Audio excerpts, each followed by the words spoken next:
Well, we're back to discuss Paper Towns, and if you saw our review, we liked the movie just fine. To expand more on kind of what I was saying about the beginning, I didn't buy the connection between him and Margot, but I also didn't read the book, and if I had read the book, I would have known that they don't end up together, and that would have helped me a lot, because it makes more sense when you look at it from the perspective of he's just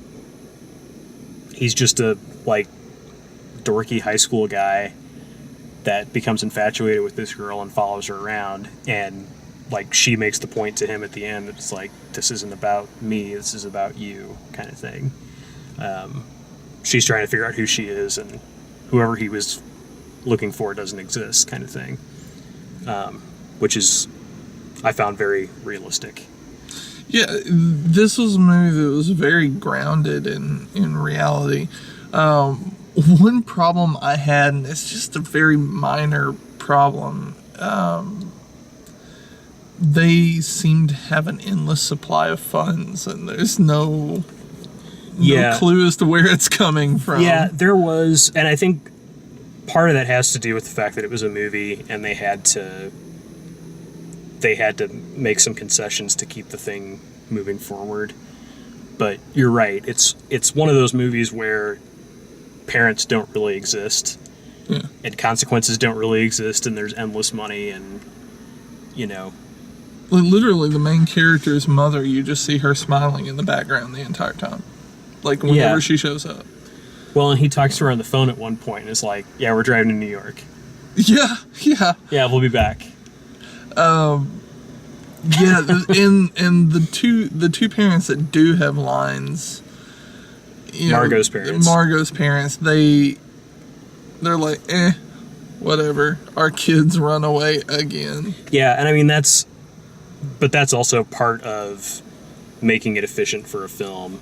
I don't know how true that is to the book, but that's part of making it efficient for the film, is that you make a point of making sure that you tell the audience that every character in the movie is 18. Yeah. And then you make a point of having one of the parents say something like, well, you're 18, it's your problem now, kind of thing. So I think that's how they were trying to write. It's like when you watch It Follows, there's like no parents anywhere in that movie. Like there's just people hanging around. Like you occasionally see one like in the background somewhere walking around, and they're just completely oblivious to all the shenanigans going on. True. When I was watching the trailer for this, I thought, it's got this mystery vibe to it, but then all of a sudden the trailer becomes kind of road trip-ish. Like the movie Road Trip, not the fact that they're on a road trip, but it looks almost comedic because they splice some things together from the movie that makes it look like they're having this huge misadventure, and that's not what happens at all. Right. Well, and they also have the end of the movie essentially in the trailer, which I was worried about, but like them dancing at prom is the end of the movie. Yeah. It's not the absolute last scene, but it's the end of the movie. But I found the overall tone of the movie and especially the way it ended really refreshing, because Hollywood typically shies away from any ending that doesn't have the hero coming out on top, or the guy getting the girl. And this one, he doesn't get the girl, and he almost loses his friends in the spat at the end. Mm-hmm.